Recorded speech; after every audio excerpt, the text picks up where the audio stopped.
Hello అండి అందరికీ. ఇదొచ్చేసి Sunday రోజు ఈవినింగ్ రొటీన్ అండి. ఈ మధ్య అన్ని ఈవినింగ్ రొటీన్సే అయిపోతున్నాయి గదా!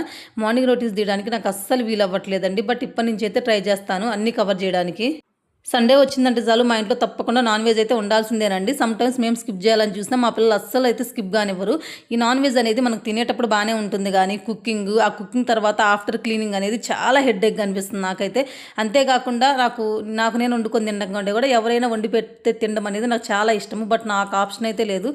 ఇంకా అలా అని జెప్పేసి నాకు నేనే వండుకొనైతే తింటూ ఉన్నాను. సో, మటన్ కర్రీ అనేది నా స్టైల్‌లో చాలా సింపుల్‌గా, ఈజీగా అయితే చేసేసానండి. దాంతో పాటు ఎండు రొయ్యల కర్రీ గూడా చేసేసాను. ఎండు రొయ్యల కర్రీ అనేది అది కూడా చాలా సింపుల్‌గా పక్కా విలేజ్ స్టైల్‌లో సింపుల్‌గా చేసేసానండి. వీటిల్లోకైతే కొంచెం రాగి సంగటి అయితే చేసేసి, అలాగే కొంచెం రైస్ కూడా పెట్టేసాను. ఇంకంతా చేయడం కంప్లీట్ అయిపోయిన తర్వాత అందరం కలిసి కూర్చొని హ్యాపీగా డిన్నర్ అయితే చేసేసాము.